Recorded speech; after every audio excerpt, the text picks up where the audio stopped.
Assalamualaikum warahmatullahi wabarakatuh. Saya Muhammad Ali Nur, mahasiswa Unipa Medan, Fakultas Ekonomi, ingin menjawab dari tugas mata kuliah metode penelitian, yaitu ada 6 pertanyaan yang dipertanyakan dalam tugas UTS metode penelitian. Baik, yang pertama, sebagai peneliti, hal apa saja yang harus dimengerti agar kita dapat memahami metode penelitian? Jawabannya, dalam metode penelitian harus mengikuti kaidah-kaidah yang berlaku. Tujuannya agar yang diteliti keadaannya valid. Metode penelitian ini adalah cara untuk mendapatkan data dengan tujuan atau pemanfaatan tertentu.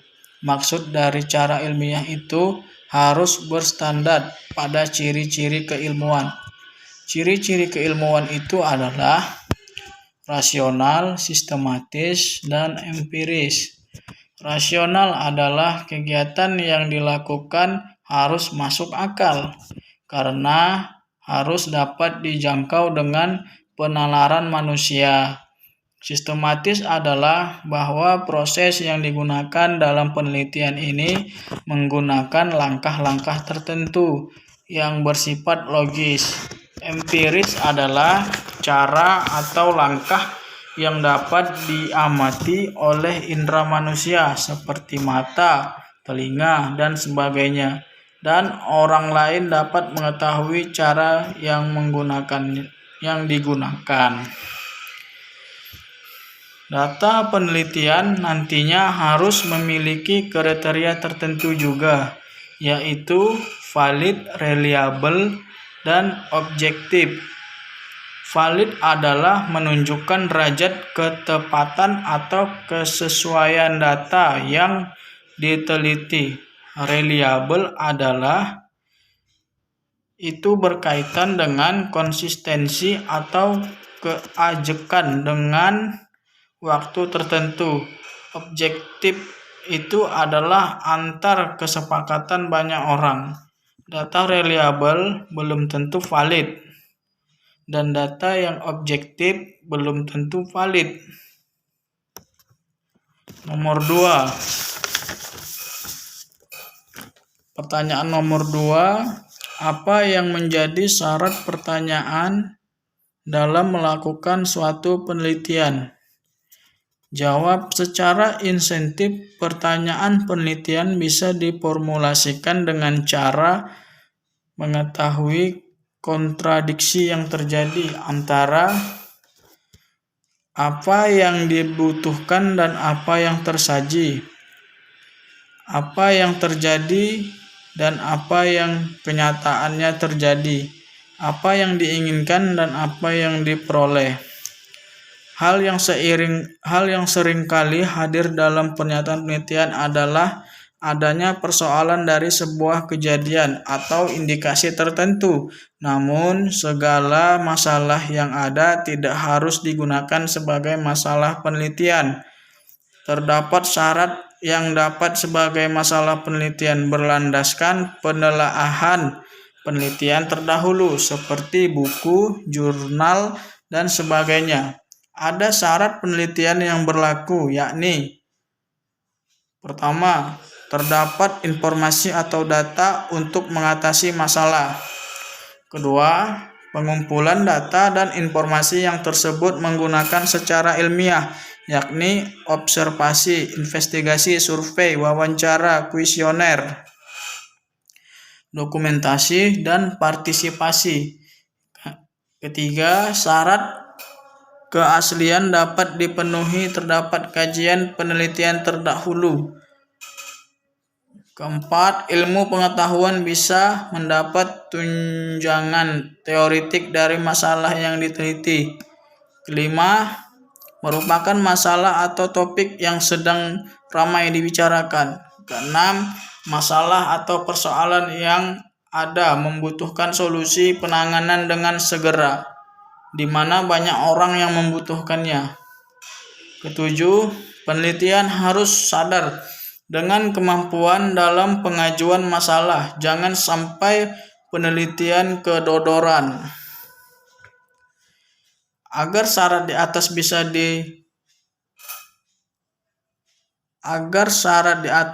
direngkah peneliti harus dengan sadar melaksanakan pertanyaan kontemplasi atau renungan yang bisa digunakan untuk pembimbing. Soal nomor 3. Bagaimana merumuskan pertanyaan penelitian atau menetapkan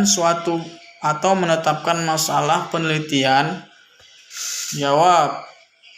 Ada beberapa cara membuat rumusan masalah yang baik dan benar untuk menulis laporan, skripsi, makalah maupun karya ilmiah lainnya. Berikut cara membuat rumusan masalah. Yang pertama, buat secara spesifik. Cara membuat rumusan masalah yang utama adalah membuat rumusan secara spesifik. Dalam menulis rumusan masalah tidak perlu dijabarkan panjang lebar sebab justru akan menghilangkan inti yang disampaikan. Selain itu, rumusan masalah bentuknya sebuah pertanyaan, jadi cukup ditulis secara singkat dan padat dan jelas. Para ahli metodologi banyak merumuskan cara perumusan pertanyaan yang baik. Salah satunya adalah Patton. Beliau merumuskan bahwa pertanyaan sewajarnya berkaitan dengan 5 hal. Yang pertama, pertanyaan yang berkaitan dengan pengalaman informan. Yang kedua, pertanyaan yang berkaitan dengan pendapat informan. Yang ketiga, pertanyaan yang berkaitan dengan perasaan informan. Yang keempat, pertanyaan yang berkaitan dengan pengetahuan informan. Yang kelima, pengetahuan yang berkaitan dengan latar belakang informan. Soal nomor 4. Apa saja langkah-langkah dalam metode penelitian kualitatif dan metode penelitian kuantitatif? Jawabannya, metode penelitian kualitatif yaitu yang pertama, menyusun rancangan penelitian. Yang kedua, menentukan lokasi dan subjek penelitian. Yang ketiga, mengumpulkan data dan analisis data. Yang keempat, penyajian data. Dan yang kelima, penutupan dan penarikan kesimpulan. Sedangkan metode penelitian kuantitatif, yang pertama, identifikasi permasalahan. Yang kedua, studi literatur.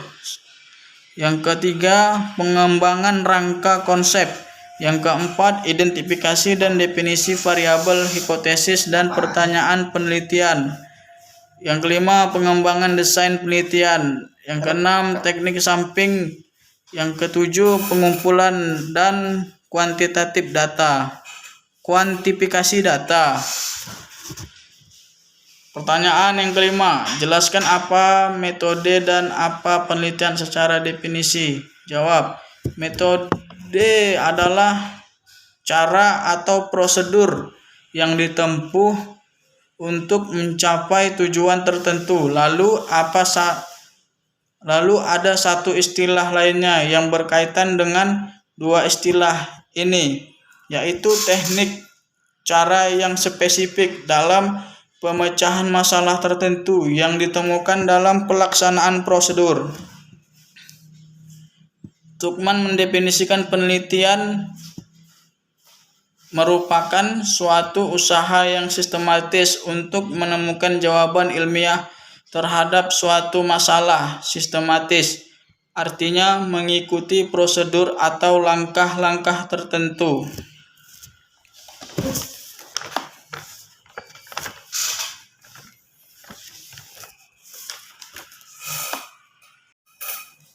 Pertanyaan nomor 6. Jelaskan suatu rangkaian masalah penelitian tanpa menyebut nama perusahaan, instansi, atau lembaga, dan rumuskan judul dari masalah penelitian yang Anda uraikan. Baiklah, jawabannya. Contoh misalkan fenomena masalah di suatu instansi yang ada di masyarakat. Misalkan yang pertama, perangkat desa tidak tepat waktu masuk jam kerja di kantor desa. Yang kedua, pembayaran honor tidak ada kepastian waktu. Yang ketiga, kurang lengkapnya sarana adminduk di kantor desa seperti alat cetak KTP, KK, dan berkas lainnya. Yang keempat, masyarakat mengeluh karena sarana dan prasarana pertanian ada yang belum memadai dan belum dibangun pemerintah seperti titik penyeberangan, irigasi, perairan, kelangkaan pupuk bersubsidi. Dan yang kelima, sistem pelayanan yang serba online di saat pandemi COVID-19 menyulitkan masyarakat untuk mengurus administrasi karena tidak semua masyarakat yang paham menggunakan Android atau smartphone. 6. Ada beberapa masyarakat yang mengeluh karena bansosnya tidak keluar karena ada kesalahan data di Kementerian Sosial.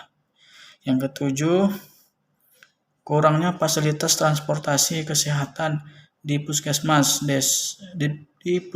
desa seperti ambulan desa.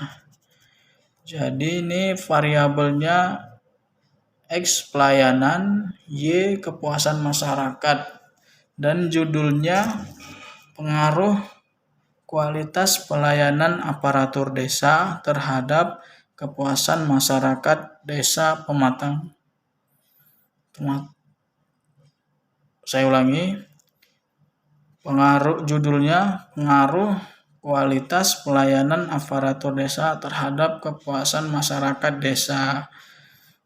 Terima kasih, mungkin ini yang dapat saya jawab dari 6 pertanyaan yang dipertanyakan oleh dosen kami, Bapak Habil Ihwana, sebagai dosen metode penelitian. Lebih dan kurang saya mohon maaf. Assalamualaikum warahmatullahi wabarakatuh.